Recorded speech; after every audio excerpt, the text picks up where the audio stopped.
So, in this series on neurodiverse families, we're talking with um, Kristy Forbes about autism. She is an Australian based autism and neurodiversity support specialist with experience working with clients from all over the world. This includes neurodivergent people and their families and professionals who wish to support them. So, people like educators, psychologists, pediatricians, allied health professionals, support workers, and integration aides. Her work is informed by her extensive professional experience as an educator. But I have to say, what I am most excited about is Kristy's experience that comes from her lived experience. She is autistic herself and diagnosed with ADHD and something we might not all be as familiar with, which is PDA. And I'm hoping she'll talk a little bit about that today, which is pathological demand avoidance. She's a mom, which that's my number one criteria for asking somebody on here. She's a mom of 4 autistic kids, ranging from, I think I pulled this from your profile, but I think between 7 and 23 now. Those are the ages of your kids. Yeah. All with varying autistic expression, including non speaking and PDA. And Kristy is married to a wonderful autistic man. So, could not be more excited that we managed to connect halfway across the world. We did it. I consider that already a success. Welcome. Thank you for being here. Oh, thank you so much for having me. So much. Yeah. I love speaking about family life, neurodivergent family life. It's so important to centre the whole family rather than just our Yeah. children or just one or two of us. Absolutely agree. Holistic perspective. And Yeah. I'm hoping actually you're going to broaden our lens on a number of ways, because I know from a diagnostic point of view we kind of pigeonhole kids, and Mm, I know that you're passionate about broadening that perspective to the whole person. And so on yeah. that level, but also I just appreciated what you were speaking about there about broadening it to the whole family. It really impacts Mm, everybody. So how we work together.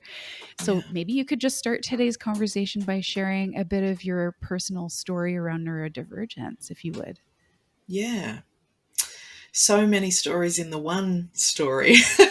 Yeah, I bet. But so I grew up not knowing that I was neurodivergent, not knowing I was autistic or ADHD or PDA. I don't know how they missed the ADHD. I don't know how anybody missed it, to be honest. Uh, Well, I yeah. do. It's because I was a young female. And Ah, I do believe that if I had been a little boy behaving the same way, it probably would have been gotcha. picked up. Hmm. So I think it took having a child who was non-speaking autistic for me to have my thinking changed and to realize that, in fact, our whole family was autistic. I'd already had children prior to her, but because they were much like me, I put their struggles and their challenges and their anxiety down to me failing as a parent and Oh, passing on my challenges to my children. I also thought there's so many people in my family who are like this that it hmm. must just be a hereditary thing. And of course, it Gotcha. Yeah. is, but not Right. in the way that I thought. Yeah. Yeah. Yeah, so Huh. I think I just was so connected with the behavior that I saw in my child who communicates very differently without using her voice. And I spent some time thinking, how do I just get it? Why do I just understand how important it is to have things sitting a certain way with her toys or to play with them in the way that she does? I just understood it. And I think once I disengaged from textbook autism, basically, which is Yeah. just complete pathology, and Yeah. invested more of my reading time and my connection time in the adult autistic community, it was like, wow. Really? It was just transformative for me. You know, it didn't take long until I went, oh my gosh, I must be autistic. And of course, now I look back and go, how did nobody notice? How did no one notice Yeah. when I was growing up? Yeah. Like, yeah. And of course, it's because the information that we readily have access to as families is typically passed on from professionals who are Yeah. really invested in the pathology model. So we're not accessing lived experience, which is a completely different paradigm. Mm, Same for So ADHD was not recognized either in you as a child. Both layers. mm, Interesting. And yeah. that insight then for your kids, what a pivotal. I'm just imagining this kind of um, aha moment that Mm, impacted actually all your understanding of every family member. yes. And how Yes. can you share a bit about how that really shifted who you identified as Mm, as a family, how that shaped how you parented? it was not a smooth journey. It Yeah. hasn't been, because I feel like the initiation for families when their children are identified neurodivergent in any way is again accessing that pathology model. Yeah. And so we're often told, you know, your children are going to need a speech pathologist, an occupational therapist, and a psychologist, and Yeah. sometimes another therapy is thrown in there. Mm. And sometimes we don't need those things. A generic framework is not really what we need. It's individualized supports. Those things are great if we need them. So, as a family and as a mother, I was so focused on these are the things my children need. I have to get them into therapy.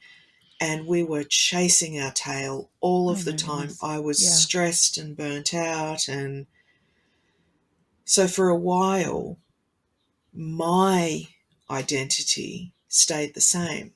I Yeah. kind of put it aside because I had to parent specifically one child with high support needs and other children who were highly anxious, who weren't coping in school, another one who was gifted and bored at school. So we had all Yeah. kinds of situations going on.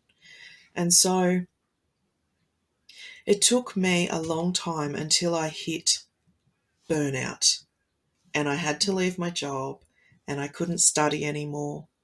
And all I had was the floor of our living room and one of our children who was still at home because she was a baby, and myself. And I sat and connected. I mean, really connected, observed her, played with her, got to understand so much more just through being with her without an agenda for therapy. Yeah. And I realized, wow, this pathology model has robbed me of this beautiful experience with my children where I get to see them as just who they are, and rather than seeing them through an autistic lens according to the textbook. Yeah. It took a long time to get there, but then after that we had to really tease out, well, what does it mean to be autistic? And then after we kind of got through that, and it's a lifelong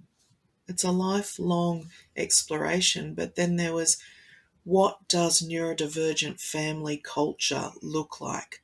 What should our lifestyle be like so that we are all supported, we are all accessing essential care? Because, figuring out that we're neurodivergent and then continuing to attempt to live a life that looks neuronormative Yeah. is so counterproductive. Yeah. It is so painful. It is so stressful, and it's not our way as neurodivergent people. So that's what changed. That is definitely the most powerful change. The changes, in everyday life. Yeah. You talk about radical acceptance. I'm Yeah. so attracted to that perspective and eager to better understand, and I'm hearing some of that quality in what you're talking about. Of it sounds like a shift from, I'm going to stop focusing on how to fix something. I'm Mm-hmm. going to focus on how to connect with something. Mm-hmm. Right, that it's more around the tunnel we choose, the tunnel of how do I fully accept this human being exactly as they are, Yes. and connect there, rather than we fix it first so I can connect. Yeah. Yeah. Do I have Oh, that okay there? Yeah. I've never heard it put like that. That is so Mm. powerful. Fix it first so I can connect. Wow. That's so true. And when you think about it like that, because that's where I was for a long time as Yeah. a parent, Yeah. it is often caused or influenced by that generic framework that we're told to carry out, Yeah. the panic from the media and society that perpetuates Yeah. these doom and gloom narratives for Yeah. neurodivergent children. Yeah. And as the adults in our families, I know for me and for hundreds of families that I sit in community with, we can't help but project into the future. When you've been given information like we get from our professionals sometimes, and don't get me wrong, there's beautiful professionals out there doing Yeah. wonderful things, but when your prognosis, I suppose, Right. is built from a pathological model, Mm. a pathology based, just medical disorder model, you can't help as a parent but project into the future and panic and, wonder things like, oh my gosh, if I can't get them to speak now, what's going to happen to them when they're 38 years old? Yeah. Even basic everyday things like, if my 10-year-old child who's excelling in other areas who isn't, or who's okay, who's happy and thriving, if my 10-year-old is on their screen for more than 2 hours in the afternoon, are they going to be a 48-year-old still living at home on their screen? It takes us to these outrageous places. Yeah. And I think the radical acceptance, and it's sad that we call it radical when we're accepting Yeah. human Shouldn't beings for have to who be. they are, Right. Yeah. but that radical acceptance, it's living in the now. It's always coming back to the now. Because I know the amount of time I spent as a parent new to the idea of autism in my children. Um, just trawling the internet for hope, looking for autistic adults who were non-speaking as children or who had significant support needs and they turned out okay. I'm saying that Yeah. with quotation marks because that's Yeah. where I was. That's where so many families are. Because we can't not worry as mothers about Mm-hmm. the well-being of our children. But I learnt to just come back to the moment. Is my child okay now? Am I okay now? Am I connected with my child? And it changed everything for me. Mm-hmm. Just absolutely everything, because that relationship, that connection is priority. It is profoundly important. Yeah. There are no therapies that we had our children in that provided the safety, connection, and happiness that they get now from their relationship with us in the moment, in radical acceptance. Amazing. Yeah. Yeah. I hear the power in the shift and how it sounds very freeing. Yeah. Yeah. Yeah. I mean, going back to what you said about we'll fix this first and then I can connect. Yeah. And then we have this narrative where we're always focused on the neurodivergent child as the thing that needs fixing here. But when Yeah. we really think about the fact that neuronormativity is standing back and saying, oh, I need to influence your behavior so I can understand you, so I can connect with you, so Yep. I can Yeah. make sense of you. Where is the disorder? I mean, Mhm. for me, this is why focusing on autism as an identity and a culture rather than a medical disorder is so important, because then we come to understand that the differences in behaviour, the differences in communication, they're a cultural mismatch. Yeah. It's not like there's this whole part of society that is neurotypical or Mhm. neuronormative and just a small amount of people who are neurodivergent. Yeah. Yeah. I mean, I know a lot of people think that, Yeah. but there are so many of us out here that don't know we're neurodivergent. We don't Right. know because No. we've grown up knowing that we are different, Mhm. but internalizing that we're inherently flawed. And so we Yeah. adapt, we mask, we fawn, we fake, Totally. we Yeah. pretend we understand more than we do. We teach ourselves to make eye contact so we're not taken advantage of. We My teach goodness. ourselves body Yeah. language through observing others. And we Yeah. just think, oh, it's because I have childhood trauma, which is a very real thing too. Mm-hmm. But usually behind these generations of unidentified neurodivergence, there is intergenerational trauma, and it is passed down and passed down and Yeah. passed down. So we Yeah. come out in adulthood and go, oh, well, we're not autistic. We just grew up in a really dysfunctional family home, or Uh-huh. again, childhood trauma. Hmm. But they're not always mutually exclusive. Correct. Yes. Yeah. Can we talk about labeling? You made Mm, you put out a recent post. It was so timely. I was so grateful because we had already set up this interview, and this came out, and I'm like, yeah, bang on. Like I want to talk about. It's such a common experience that parents come to me as a therapist and mm, say, I need to figure out what's happening with my kid because there's something different, right? It's very generic. It's mm, very, I just have a sense, right? So it's either a comparison to other kids in their class, a comparison mhm. to their own expectations of their child's development or wherever it's stemming from. But there's such a worry, and I think it always comes out of a protective place Yeah. of very loving parents with their hearts on their sleeves saying, I'm terrified of labels. I'm Mm, terrified. Like the school says they want to have a psych ed done. They want to have an assessment. They want us to, because they're concerned about X, Y, and Z.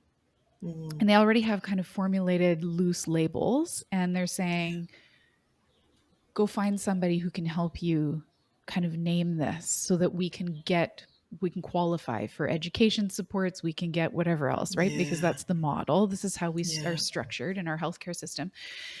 um, and parents guts are saying, I don't want my kid having a chart with a name on it that's their Mm, label. yeah. And my current place of learning is I come from that conversation of it's not about the label or the not label. your kids will be labeled no matter what. They're either Mm-hmm. going to be, and so in your post, you talked about the default harmful labels that come with not Mm. understanding that you are autistic, right? Yes. That what you get called is lazy.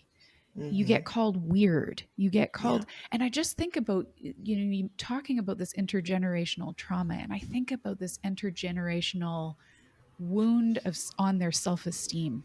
Yes. The parents who are misunderstood then critique their kids with Yes. this beautiful, what they think is this beautiful constructive, I'm going to shame them into being better, I'm going Mm-hmm. to, and it's so harmful all the Yes. way down. And so when I have this conversation with parents, I ask them, what do they hope will be helpful about the label?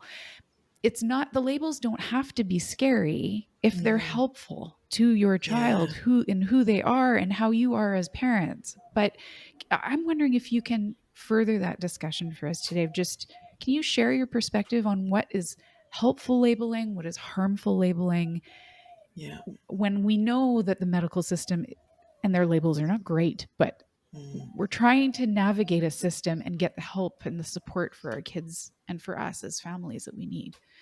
Yeah. I totally understand this. Okay. I think what we're afraid of as parents is stigma and Mm. stereotyping Yes. and Yes. categorizing and misunderstanding Yep. and underestimating or misunderstanding, dismissing, invalidating because we're pinning everything on that one word. Yeah. And it's very similar to what I was saying about, having that generic framework of supports overlooks the individual. Mm. I think this again comes from non autistic research about autistic people. Yeah. It comes from biased observations and comparisons to neuronormative behaviour or non autistic behaviour, Yeah. and calls it disordered. And then everything you read about autism is aligned with that model.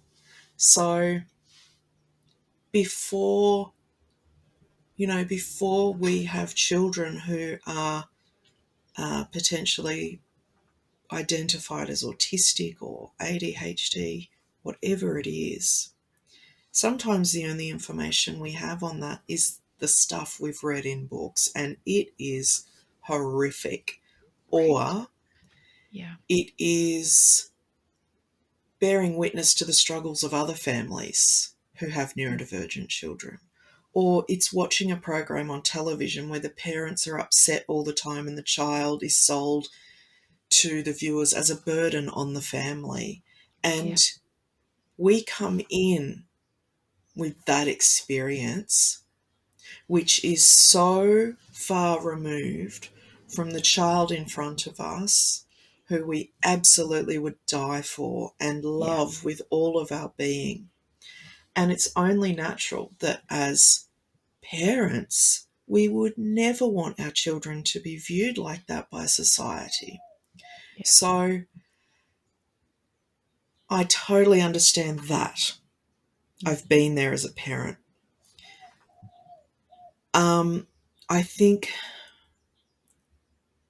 what you were saying before about being labelled anyway is so true.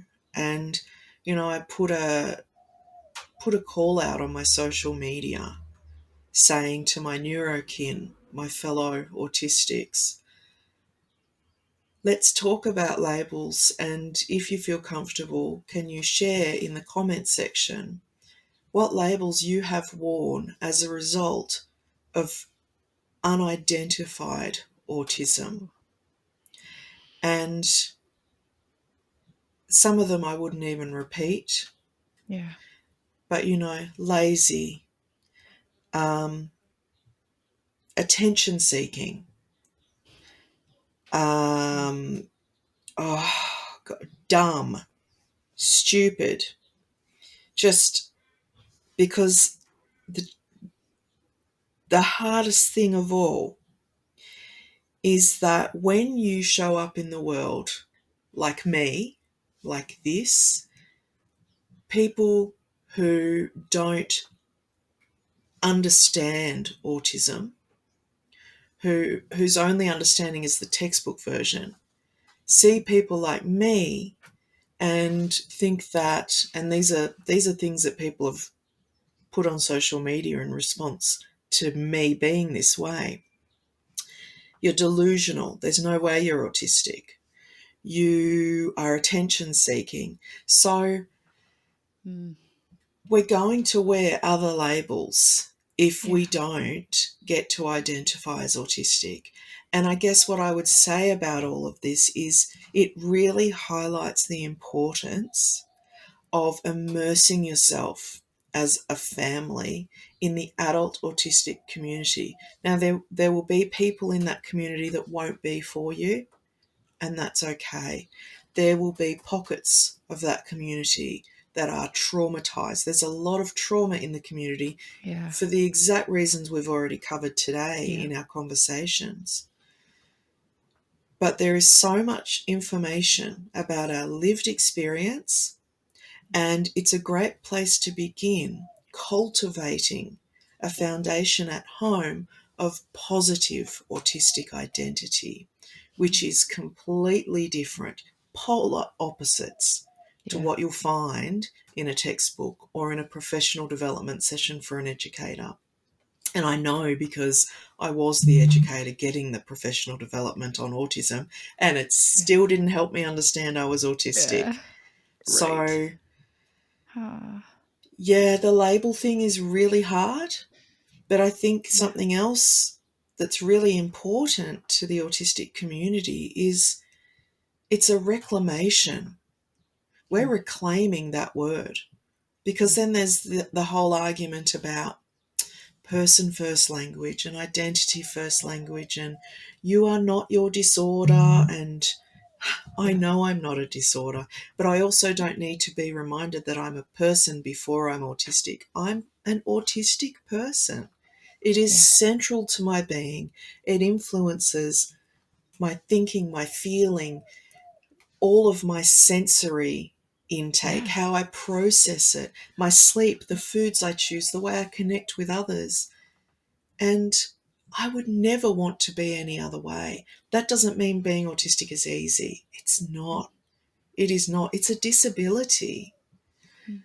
but it doesn't have to be a bad word.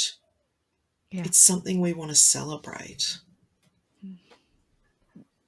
When I so I remember probably 10ish years ago taking, I don't even remember what the course was, but I remember somebody referring to trying to create some dialogue around what language we use that's meant to be respectful.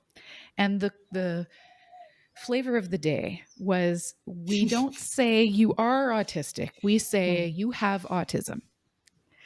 And when I hear you speak, I'm like, man, dang, we got that wrong.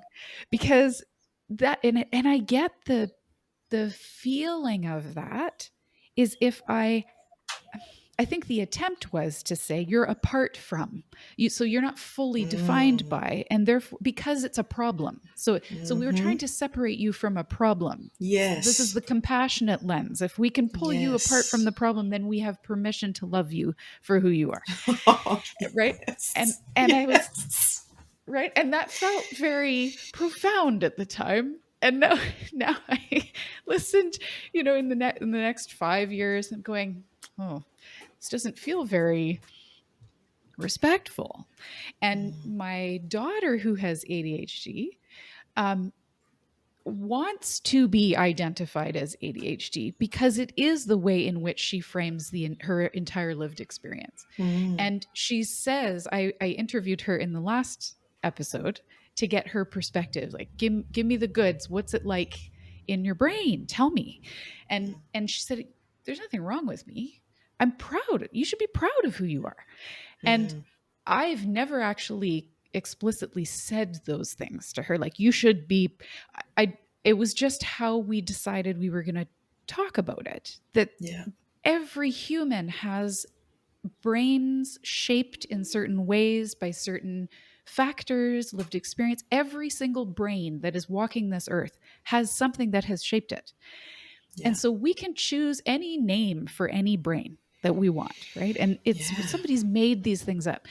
And so now when I'm hearing you, I'm thinking how much more freeing it is to be able to acknowledge it. Similarly to my daughters are also Black, and hearing this perspective of I don't see color, right? Oh, yeah. Is from society, similar tone to Yes. it of Yes. I love you no matter who you are, so I don't care about what's happening on the inside of you. I think, Mm. well, how are you going to love me for who I am if you don't know what's happening on the inside Yeah. for me? So to say I am something is actually the more respectful Yeah. way, right? It's who we Yes. are, but now we don't have to say it's a problem. So why are we separating it, right? Yeah. And it's so threatening to people. It is so threatening Really? because when families say, but it's not all of who you are, there's still a negative connotation attached. You can tell Right. from the outset. But Yeah. sometimes they don't realize that because it's almost subliminal messages. There's this whole world out there that tells us that an autistic child needs to be represented in imagery like being trapped behind glass, or they're always crying or in a meltdown in images used to represent autism. There's Yeah. never just people and autism on the same image. It's always Right. something negative. Yeah. So, yeah, there are a lot of parallels between minority groups and marginalised folks. And I guess for me, it's like I wouldn't say um, if I was if I was gay, I wouldn't say I'm a person with gayness. I just say I'm gay. Yeah. I wouldn't say I'm a person with blackness. I'm just Right. black. Or, I wouldn't say I'm a person with Judaism. I'd say I'm Jewish. And Right. Yeah. they are all different identities, but people have a really hard time with us taking a disability and making it an identity or Yeah. reclaiming it as an identity and a culture, because academia, allied health sciences, has tried to be respectful and said, let's not make a person their entire disability. Let's identify them as a Yeah. person first, which is where the whole person with Yeah. disabilities and, you know, I love that the disabled community is now identifying as disabled. And I have Yeah. to admit, Yeah. every time I hear it, it's still, and it's Uh-huh. language that I use, but it's still, it catches me off guard sometimes, and I Yeah. still go, oh, disabled. And then I have to take a moment and remember, no, this is reclamation here. Interesting. Yeah, Hmm. I think it's just so conditioning. It's Yeah. social and cultural conditioning. And it's Absolutely. been this way for so long. But Yeah. yes, definitely, I am disabled. I have a disability. And a lot of it is aligned with the social model of disability, how well understood, supported, accommodated I am. But for me also, there is definitely inherent disability as well. The way that I am so sensitive in every area, and the way I connect with people can sometimes be disabling. To be so transparent and honest means that sometimes the world is not a safe place for me, but I Yeah. still would never change that, and I'm still a proud autistic person. Can you share a bit about PDA in particular? It's not Mm, well known here. And I know you've yeah, mentioned that in other sources when you've had other conversations that, in many countries, this is not yet well recognized. yeah, But I know a lot of parents are tuning in who would likely identify with how you would describe it and might be helpful for them. Can you yeah, describe that for us? yeah. I'll do my best.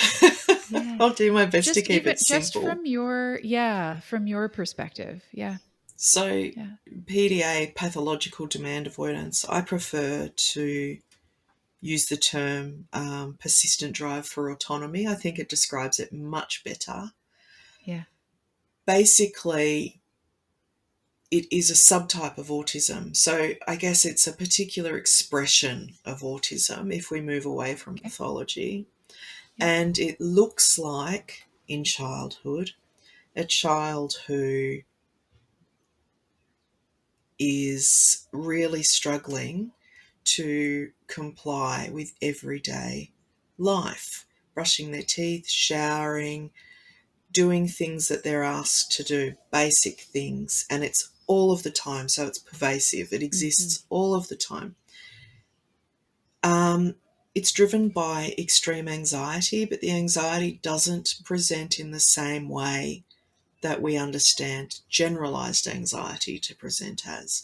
So it may show up as anger, um, frequent or regular meltdowns or shutdowns, using strategies to avoid demands. And when I use the word demands, I mean expectations of us, Right. Any pressure. requests? Yeah. Yeah, Okay. yeah.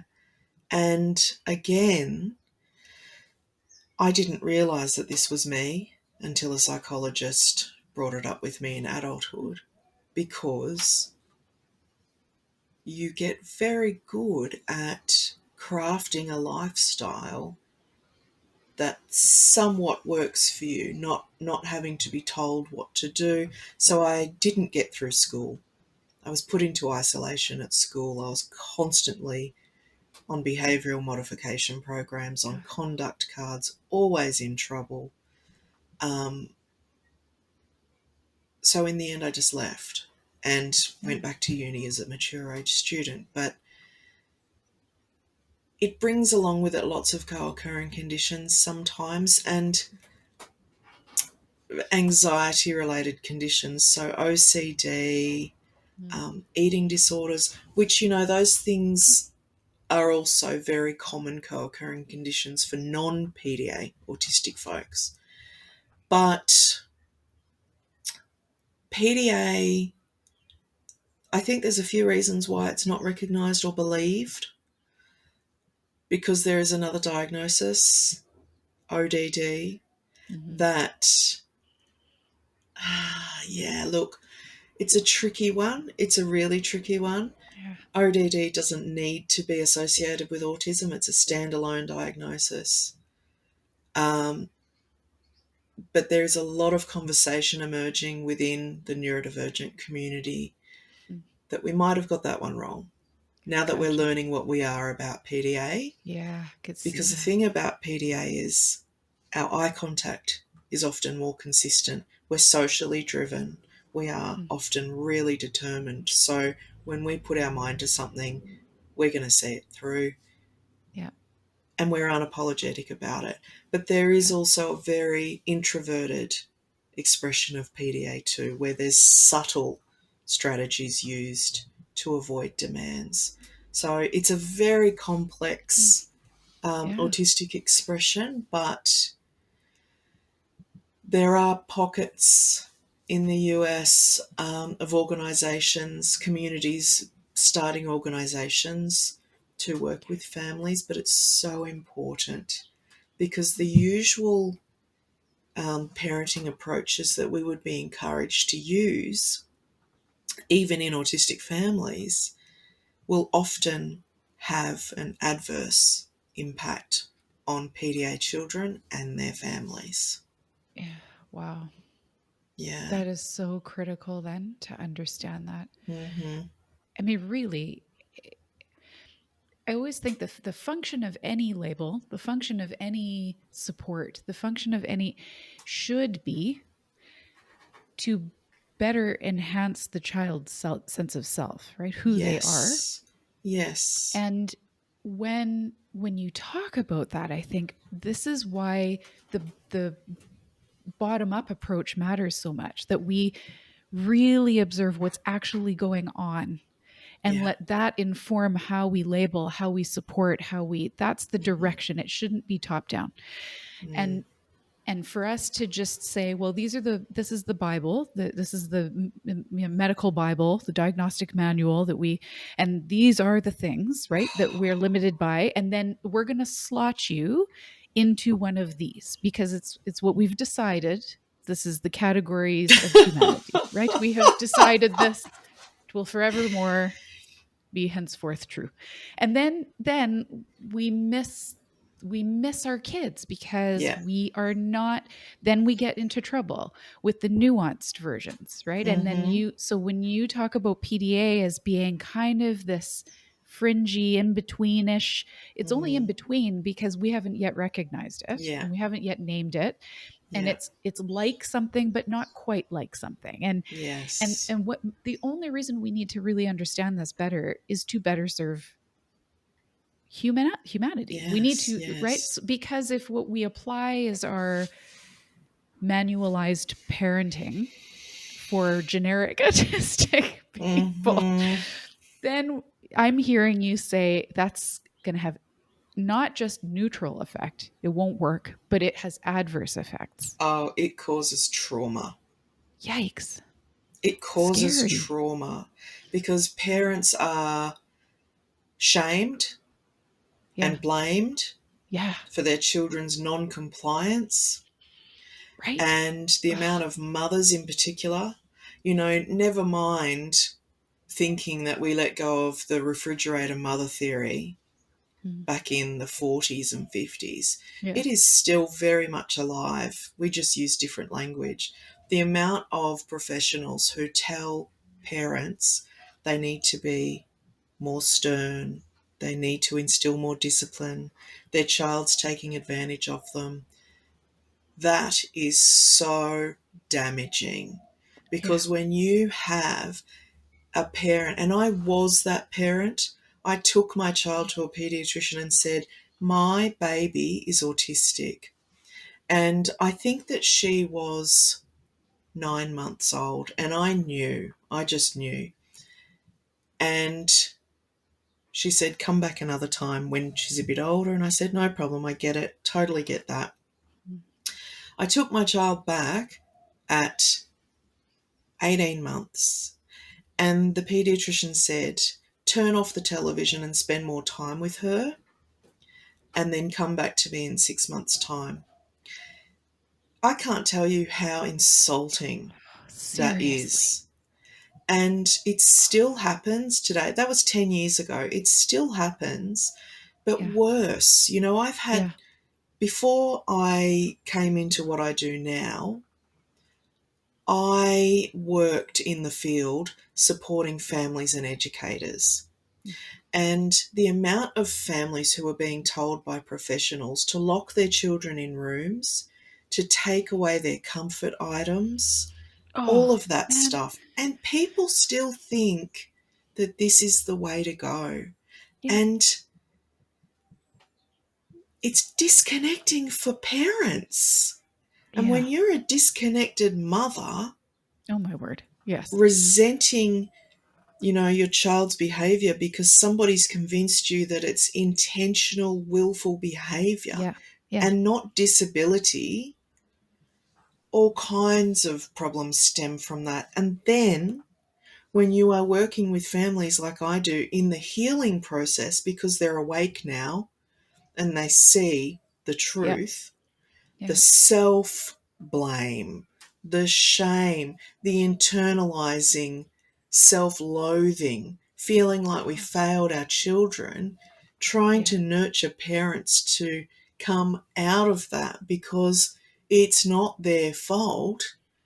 is just so hard. So, the whole idea of the DSM, the whole idea of ticking off criteria to be able to align with an identity, to know who you are, Yeah. that is inhumane. It's Yeah. inhumane because it changes and evolves and then it devolves. And, Right. we have this system where every single day I watch autistic adults who have raised autistic children say, I'm so happy I've been doing this self exploration around potential neurodivergence. My whole life makes sense. They come to a space of self forgiveness and then they go to a professional.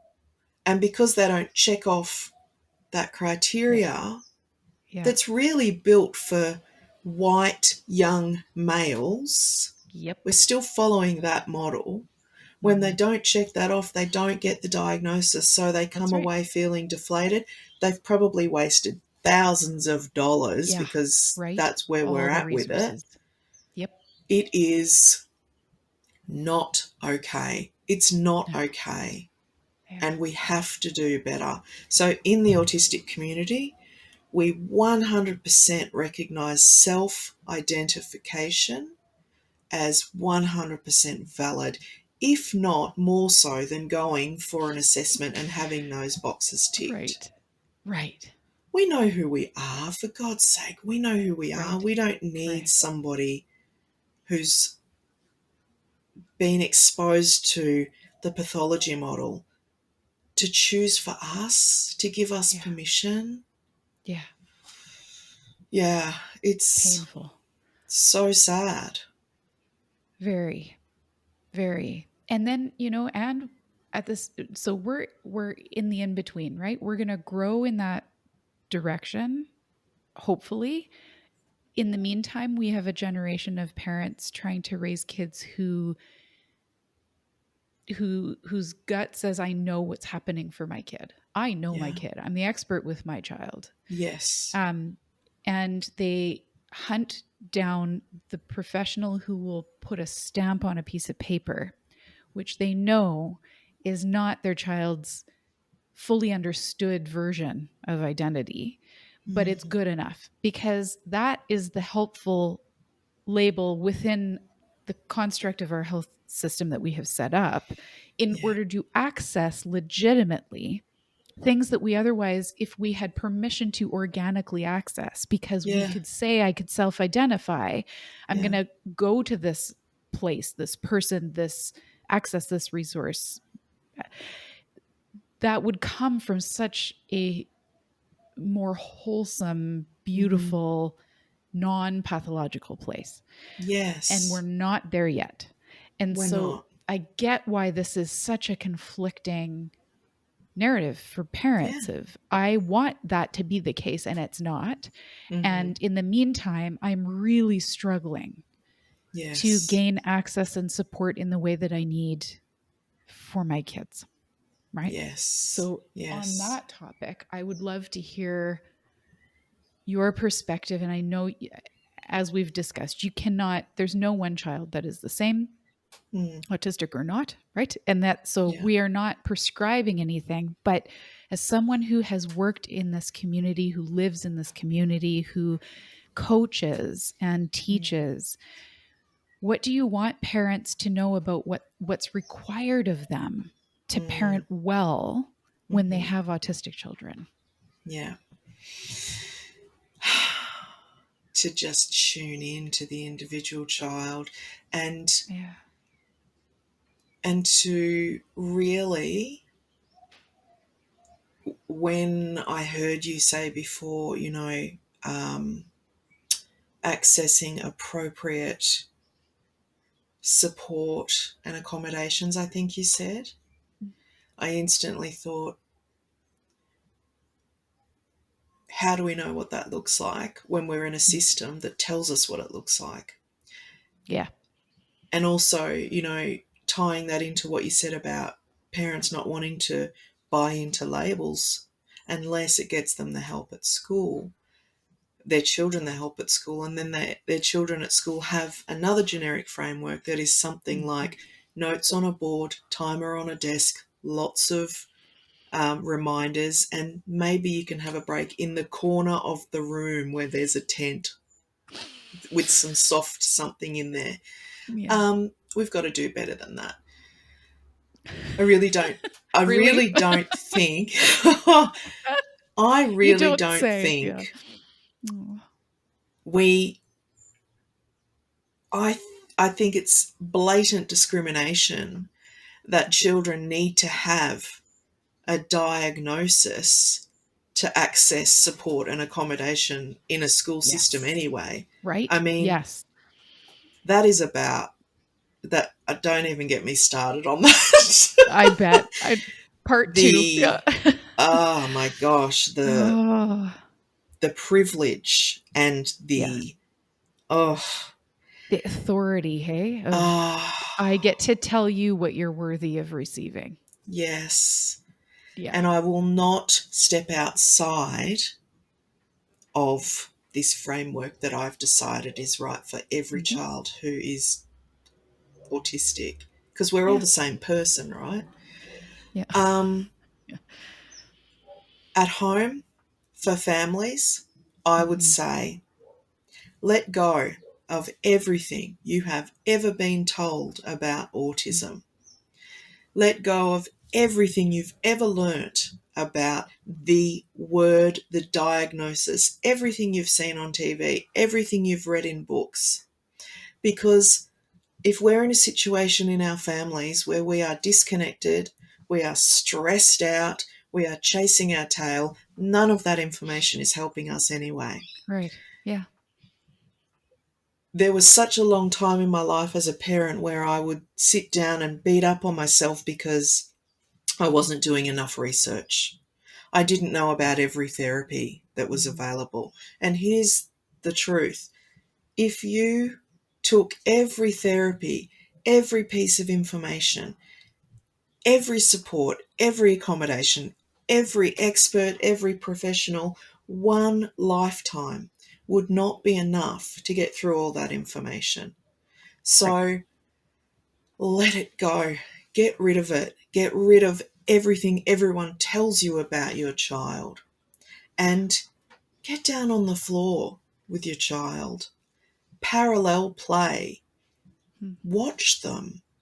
Tune into how they respond to their environment. Trial and error, changing up the environment for them. Plug into the adult autistic community. Plug into resources written by the adult autistic community. Read Yeah. books written by us. Come to our events. Most of them are online because we have social anxiety and we don't want to leave Yeah. our Yeah. Yeah. houses. That's not the venue. What are you thinking? In person, oh no. Woo! Um, read the research and the journal articles put together by autistic scientists. Access information from autistic people, Mm. because we don't just put in the research and the time and the effort into our work, we live it. Many of us are raising children. Many of us have Yeah. been raised by parents who were autistic, and we know that now, but they don't, or they Yeah. didn't. Yes. Just focus on your connection with your child, but also, and I cannot say this enough, our relationship with ourselves as parents is so important, because I need healing. This is so stressful when you Yeah. first come into it. And let go of the idea that you can overcome neurodivergent life, neurodivergent family life. It is going to be one hell of a ride forever. So Yeah. what might Embrace it. feel, yeah, what Yeah. might feel completely unbearable today, Yeah. you may be laughing about in 5 years? You know, I had this, I always am just amazed by the fact that, look, 8 years ago, I remember as clear as day being on my knees on my child's bedroom floor, sobbing so loudly that I thought the neighbours would call the police, crying out, I can't believe this is my life, and Mm. feeling so isolated and so lonely and so abandoned, because that will happen. People will step out of our lives because they don't understand, Yeah. but it Painful. creates space for the most incredible people to come in, you know? Mm. But those same things I used to be on my knees sobbing about and crying out to whoever would listen, Yeah. I laugh about those things today. You know, Oh, my husband and I, we often talk and go, remember how this particular situation used to traumatize us and now we just, there it is, deal with it. yeah. It's about finding calm inside the chaos. It is about just going, okay, so this feels unbearable sometimes. What Yeah. can I do inside of the unbearable so that I'm nourishing myself, even if it's, you know, I remember I started by putting hand cream on before I went to bed and Yeah. smelling it and feeding Yeah. my sense. And you don't have to be autistic to be No, nourished through your sensory systems. absolutely. Yes. Yes. And then it was things like, there's no way I could have had a shower alone. There's no way I could have Hmm. had a hot bath. There's no Hmm. way I could use the bathroom alone. You know, I've That's always right. got an audience. Yep. And so working out what are the things I can do to make myself feel good, and carving Yeah. out 5 minutes to do some writing, making sure my coffee is hot and it's good and it's the way I like it, even if that's the only thing I get. And then over time, it built up to the first time I ever said to my husband, hey, would you mind if I go for a drive by myself? And I got in that car and I thought I was just going to go around the block, but I drove all the way to the beach an hour away, and I Yeah. got out of the car and I took my shoes off and I just stepped in Oh, the water, and I was I was on, you know, another planet when I got home. I was so excited that I got to go out for a couple of hours, and I thought, why have I not been doing this? yes. Right. Why have I not been doing this? Because it feels too hard to think about. Yeah. But when we do it, I mean, after that, my husband and I made a schedule. Every Tuesday, you get to do whatever you want for the day. I'm not going to hassle you. I will Yeah. take care of the kids all day by myself. You watch Netflix or do your gaming or go out or whatever. And we gifted one another just Mm. one day. I think it was one day a fortnight we had each. And as the children grow and develop and learn and change, so does family life. And Yeah. the less the less stressed I was, the less I was running around behind with life and putting pressure on myself, Yeah. the more accessible I was on an energetic level for my children. And there Amazing. was just calm. Goodness. I mean, hey, I might go inside tonight and yell and scream. We are Yeah. not perfect. We're human Yeah. beings, and Yeah. we are always going to have those moments of regret. Yep. But it's about radical acceptance and celebrating our families, no matter how they look. Yeah. Oh, when you talk, I think about all the resistance I have experienced in in just personally in relationship with anything that felt scary to me, had this outlook of what if we don't fix this now? What if we Mm, don't contain this? What if we don't, right? And the journey the journey is so much about how do I it's two things. What I want for my child is also to experience something where she's feeling connected with herself and not Yes. dysregulated all the time.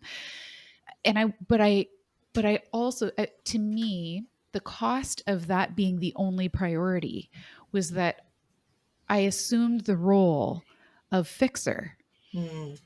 and resistance. And this Yes. can't be it. We can't do this. We won't be Mm-hmm. this angry. We won't go this long. We won't Yeah. stop at the door and get stuck. We will go to the pool. We will. Mm-hmm. Because in my perspective of resistance was I need to be the one to hold you together. Right. Yeah. And when you talk about that framework, I think about, yeah, really how I define the journey and very much still feel early in this, but the movement has been for me to recognize the gift, not the problem, Yeah. the the negotiation of Mm-hmm. our needs, not just my needs. It's to reshape that we do this as a Yeah. family, that this is I also need self-care. We did a um, series on this podcast about parent self-care, and my lens was from the parent perspective of not your average kiddo. It's of the kids who have the higher, the more difficult, the more challenging needs that we experience our resistance with. Because Mm. when we are the parent who never gets to pee by ourselves and Yeah. always has somebody banging down, I would say banging down the door, but the door is always open because Yeah. what if something happens if so we don't lock. I still don't lock the door. My kids are Yeah. 10 and 13.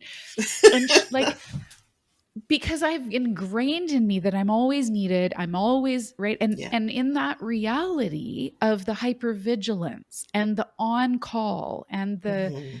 you need me all the time for so many things, right? that that self-care, that when you describe the beach, I could just feel the sand between my toes. I was just Mm. thinking, yes, because it's not commercialized, it's not the quick fix, it's not the spa day, it's not the vacation to Yes. Hawaii, it's the how do I partner with my how do I partner better with the other adults in my world to Yeah. find sustenance and nurturing and relational self-care and us care, to be able to have the distance to step back and laugh at something rather than get Mm-hmm. so entrenched in fixing it, and to be able to work with and go with the flow rather than have this resistant experience. Yes. It was such a good description when you shared that story of your own lived experience around that, because I could feel Mm. myself getting in my own car and that 5 minutes turning into an hour because you had Yeah. permission, you had negotiated something of my I matter too. Yeah. And I think about this parents who think my kids need so much that means I can take up so little space myself. I have to detach from myself and be ever present only Mm. for their needs. Mm. And we've lost your kids need you to be connected with Yes. yourself, or you will Yes. not be able to be with them. Yes. And what a fine line, right? I mean, every day I'm Oh, renegotiating what the heck that looks like. But yeah. that's the feeling of we're all struggling as parents to find that tightrope of Yeah. whatever looks like today, right? About what do I need Yes. today? Yeah. Yeah. It's so hard. And honestly, my children reflect back to me like a mirror sometimes in their behaviour. They really do.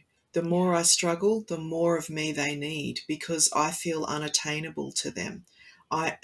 Inaccessible, I should say. Gotcha. If I'm Yeah. having a really tricky morning or I didn't get enough sleep, sometimes I don't even know I've got stuff going on, but my children will Mhm. show me that because they need more of me because they sense that something is You're slipping compromising. away. Yeah. Yeah. Yeah. So Huh. giving ourselves all the time to everyone else really compromises that too. And we find ourselves in the loop of having to give more and more and more and more because as we give more, that stress starts to build. Yeah. Our children sense it and they need more. But today, I find myself saying to my 7-year-old who's autistic, PDA, ADHD, you know, we're in hard lockdown in Melbourne at the moment. And so life looks a bit different. And my 7-year-old requires a lot of engagement with me, a lot. You know, I'm talking being in the bathroom and them having their pillow and blankets outside the bathroom door and they're laying on the floor covered in it Yeah. and they're just happily chatting away. And I'm like, Yeah. are you okay? I mean, can I get some privacy here? But I've had moments recently where I've said to her, you know, sweetheart, I can't be playing with you all of the time. There are going to be times where you get to practice using your imagination, Yeah. which I know is so cool. You're a great artist and a great scientist. And, you know, you've got a room full of toys. You've got a million screens. You've got access Yeah. to so much fun. Yeah. If I don't take a break sometimes, I'm not a nice mum. Yeah. You know, and I know I'm not a nice mum. I can't be patient. I struggle to be kind. And look, we're getting there with that. My children know my headphones go on around 6 o'clock every evening because the sensory Yeah. overwhelm is too Yeah. much and I get really grumpy because my central nervous system is screaming by then. Yeah. So, you know, in our families, there is this ongoing process of communicating boundaries, needs, and the importance, the whys behind those. And as our children, you know, this also ties in with the importance of them having that sense of self, having that identity. I am autistic. It's not just a brain type, it's a complete neurobiology. I Yeah. remember when Mum used to say that she needed to have her headphones on at 6 o'clock every night because, and you know, they remember and Interesting. identify with those Yeah. things. Yeah. Yeah. So the more we communicate our needs, whether we're neurodivergent or not, the more Yeah. we do that, we model to our children self-advocacy. Yes. Yeah. So that is just as important. It's not cruel to not be constantly engaged with our Right. children. They will Amen. survive. Yeah. They will survive. Yeah. Yeah. But we need time and space and quiet. We Yeah. need it. Yeah. Yes. You've named so many things that I don't know. I don't think I'll sleep tonight because I'm going to be swirling with so many of these things. And I am going to thoroughly enjoy that non sleep. I'm going to try and soak this all in. Um, I can't, I cannot thank you enough for taking the time today to do this. Oh, thank This has you. been so good, Kristy. Thank you. It's been an absolute pleasure. And likewise, there were things that you would say, and I would just go, wow, I love the way that you framed that. There's so many things that I get to take away. It's just been such a pleasure. I hope you have a brilliant rest of your day and I maybe we'll will. talk again. Yeah, Yeah. I'd love to. Thanks. Thank you so much.